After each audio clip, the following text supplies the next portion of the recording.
Je veux qu'on reparle de la vérité et réconciliation parce qu'il y a un dossier, je pense, qui est très tabou et je suis content de vous avoir aujourd'hui pour qu'on puisse en parler.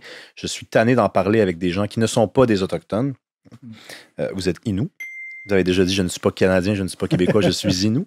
Donc, euh, c'est la question des pensionnats. On y touche depuis tantôt sans vraiment l'approfondir. Il y a eu toute cette histoire à Kamloops, il y a quelques années, découverte de sépultures. Ou là, vous me corrigerez si je me trompe, OK?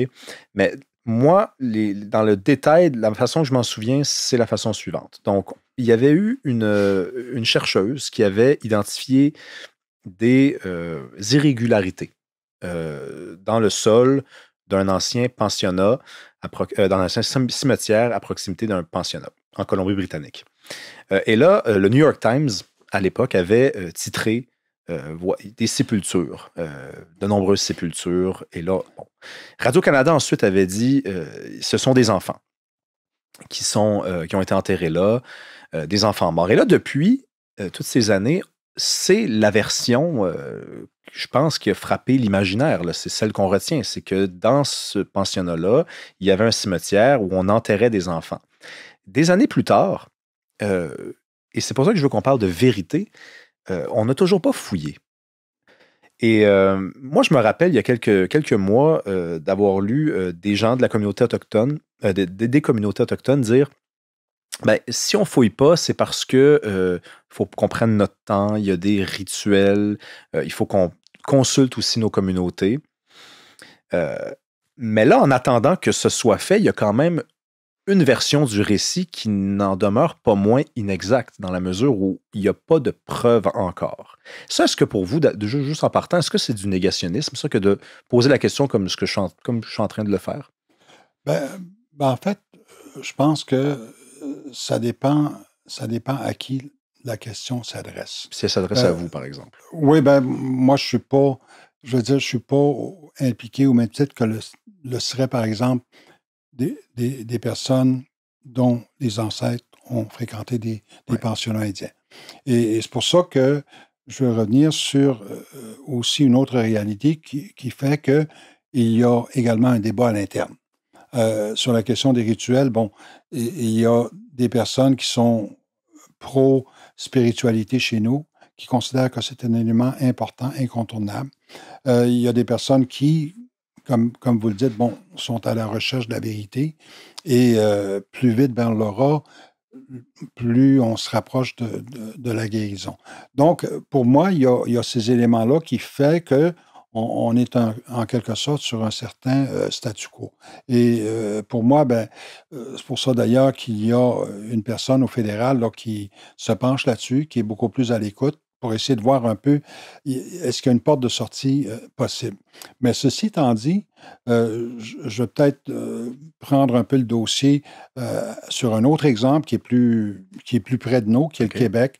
Le Québec a voté une loi, la loi 79, qui permet finalement à certaines familles qui ont perdu des proches à travers les années, des proches qui ont été admis dans des institutions de santé, des hôpitaux à travers les années, et où, dans la plupart des cas, ce sont des personnes qui ne sont jamais revenues chez eux. Et ça, ça a été documenté, ça a été prouvé.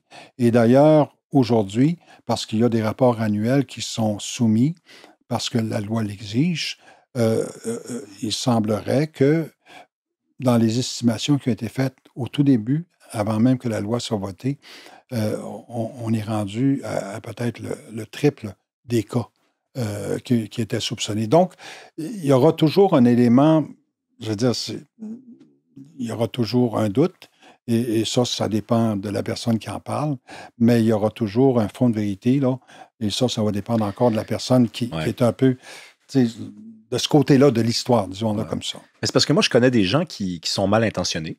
J'en connais. Ça existe dans tous les domaines de la société, dans toutes les sociétés du monde. Des gens qui vont, par exemple, dire bon, ben, c'est ça, c'est pas arrivé. Puis je connais aussi des gens, et je pense en faire partie, qui sont pas incapables d'imaginer que ce soit arrivé. C'est juste que je pense que si on veut bien faire les choses, et j'aime le mot vérité, ben, je pense qu'il faut aller au fond des choses. Puis c'est difficile après de. Comment dire? Il y a des gens qui tombent dans le complotisme, il ne faut pas aller là.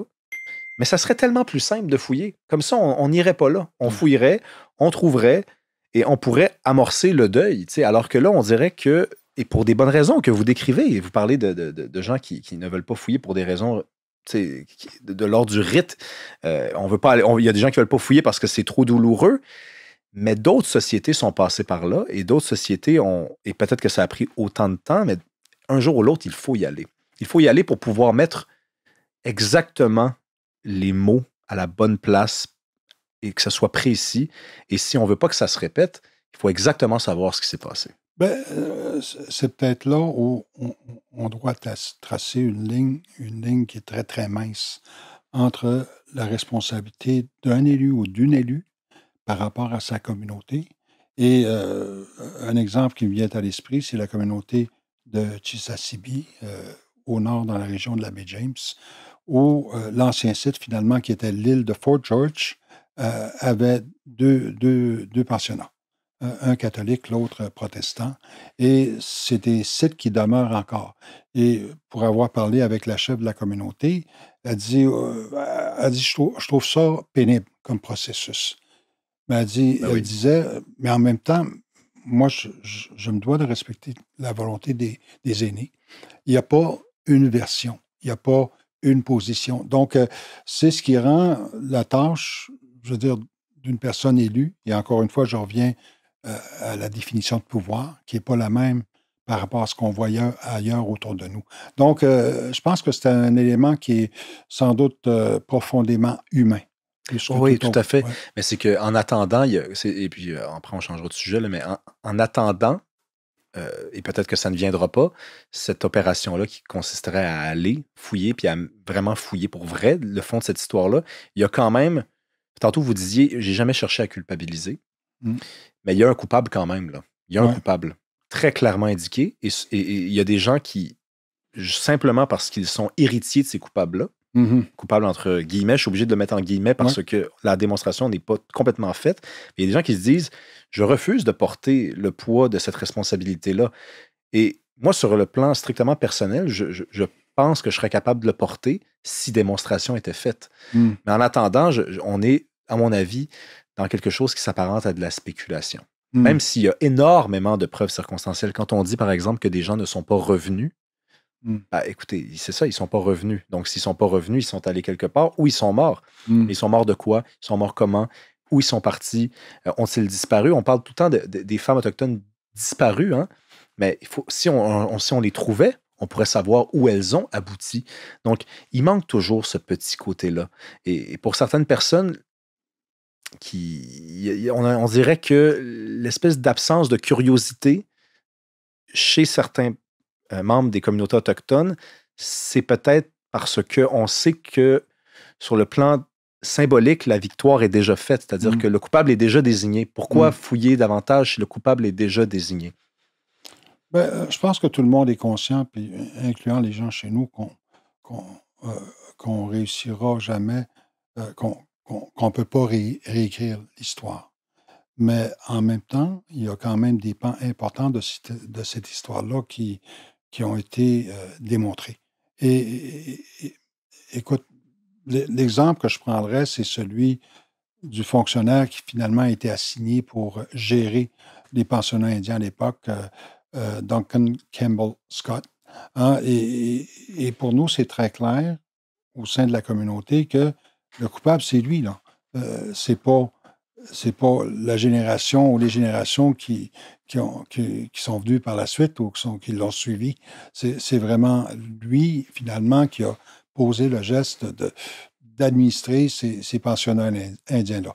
En même temps, on est aussi aux prises avec, je ne l'appellerai pas des informations, mais finalement des versions qui sont pas du tout concordantes. Des fois, des personnes qui sont éminentes qui vont dire, la vérité, c'est que le gouvernement cherchait à éduquer ces pauvres petits Indiens parce que ces pauvres petits Indiens étaient élevés par des sauvages, des parents qui étaient sauvages.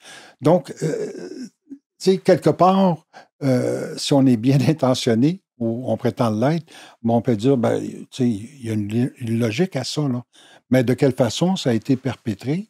Ben, ça, c'est un autre élément de l'histoire qui mérite également une considération. Est-ce qu'il y a eu euh, euh, maltraitement? Est-ce qu'il y a eu mauvaise nutrition? Ça, c'est des questions importantes également à se poser.